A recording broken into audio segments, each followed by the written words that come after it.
yeah, just going to the mall. That's something I gotta pick up. But yeah, so the reason I'm making this video is I know the H2s are really rare.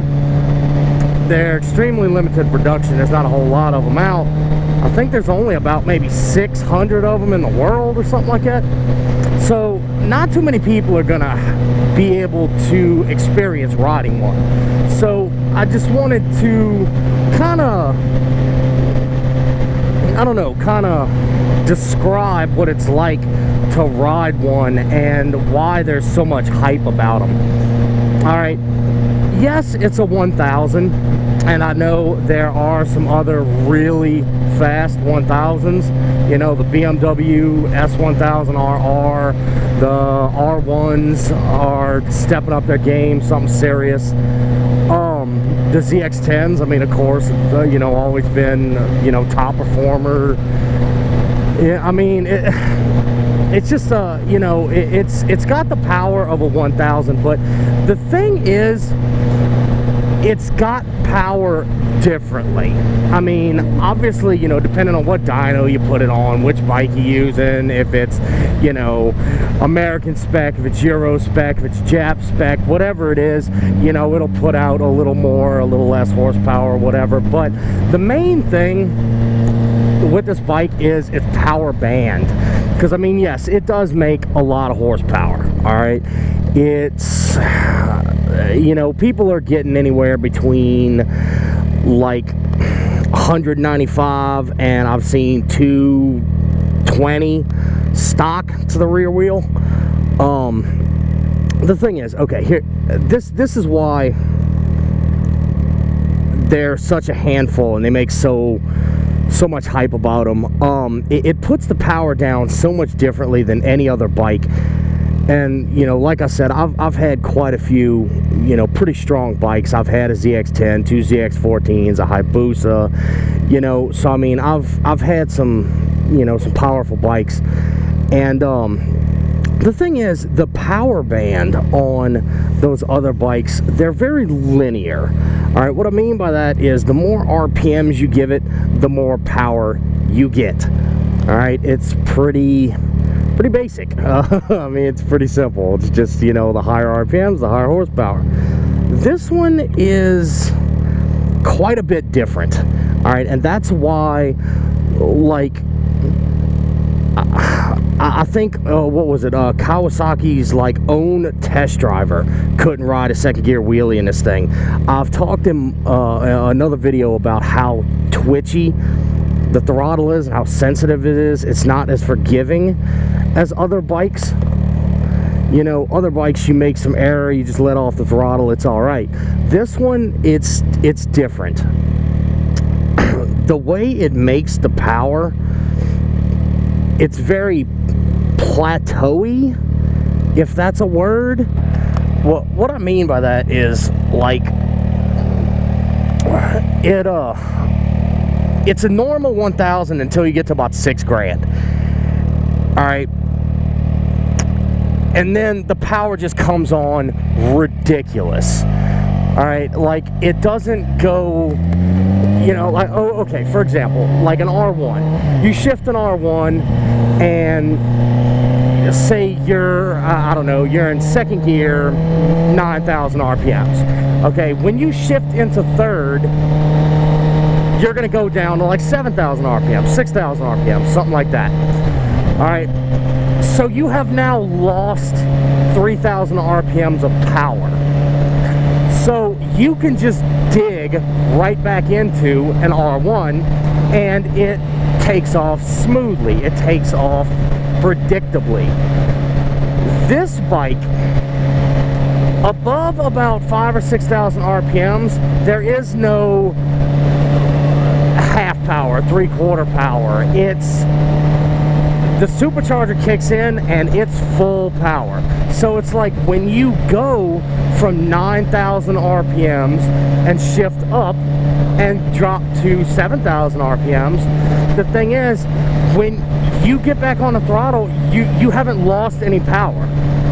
It's still full power.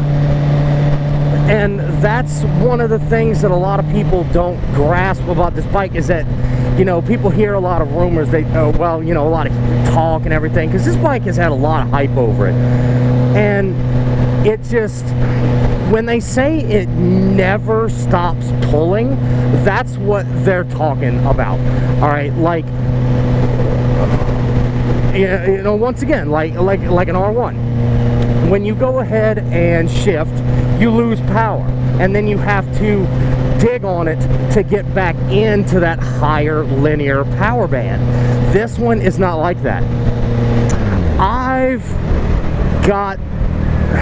I mean, I'm still trying to get my break-in miles, so I mean, I haven't really pegged it out, but I've gotten it to about, I don't know, say 140, 150-ish, something like that, and it pulls just as hard at 130 as it does at 60. You know, and that's crazy feeling, because you're not used to that on a normal bike. And then the speed shifter. This is the first bike I've ever had with a speed shifter. Makes things so much simpler. No clutch. Love it.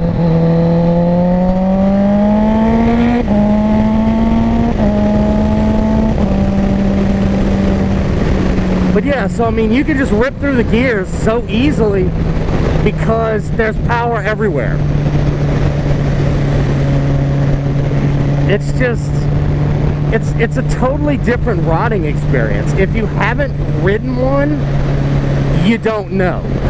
Everybody's gonna talk shit. They're gonna talk trash. They're brand loyal. And I mean, don't get me wrong, I am to a certain extent too. I've had a Hayabusa, but other than that, well, and a V-Rod Muscle, but other than those bikes, I've had nothing but Kawasaki's, nothing but Ninjas. Like I said, I had a ZX6, ZX10, an 09 ZX14, a 2015 ZX14. I've had a lot of Kawi's, so I'm a little brand loyal. But,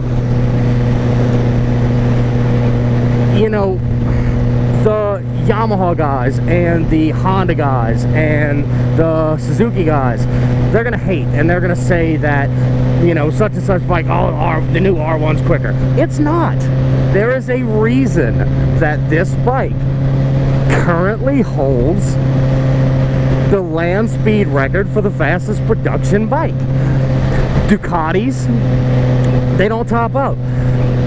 Paper numbers and actually experiencing this are two completely different things, and that's something that a lot of guys don't grasp. You know, everybody wants to sit at their keyboard and talk about, oh, well, my brother's, you know, Jigsaw, you know, 750 is just as fast. No, it's not. You're stupid. That's all there is to it. This bike is an animal of its own. I mean, it's so different in so many ways. It's not just the appearance, it's not just the power. Yes, you could very well take a ZX10 and just bolt a turbo to it and outrun this for much cheaper. That's not what it's about. It's just like the exclusiveness of having like a McLaren or a Lamborghini.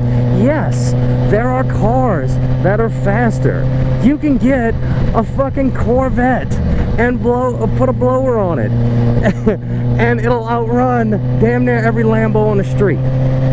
You know, and Vettes are nice, don't get me wrong. Just like a ZX10 or a Gixxer 1000, an R1, they're nice. And yes, you can make it faster, but you're comparing apples to oranges. It's not the same thing. And until you actually can experience it, you don't really understand. All right, perfect example. You buy a ZX10. 3 years from now, you go to sell it. You're gonna get half what you paid for it. I mean, you're gonna lose so much on value on the bike.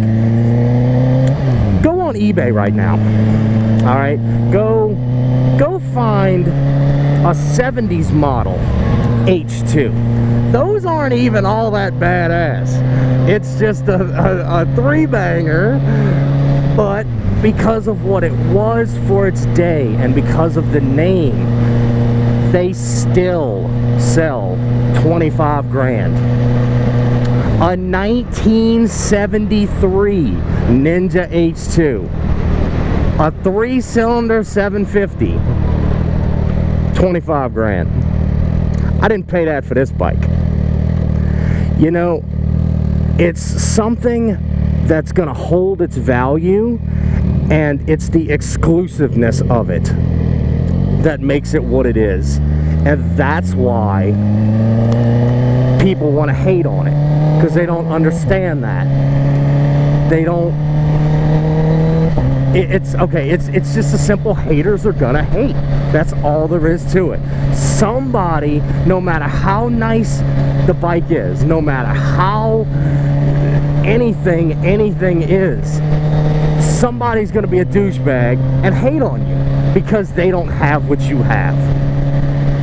All right, and I'm not trying to brag, I'm not trying to boast, I'm not trying to be a, you know, a conceited, condescending dick about any of this, because anybody that knows me knows that I'm not that type of person. I will help anybody, I will do anything for anybody. All right, so that's not something I'm trying to do. It's just, you know, this is what motovlogs are for, to explain things and to show what I'm doing, things I'm doing, what's going on in my life, all that good mumbo jumbo. But anyway, enough about the damn bike and enough about my bullshit.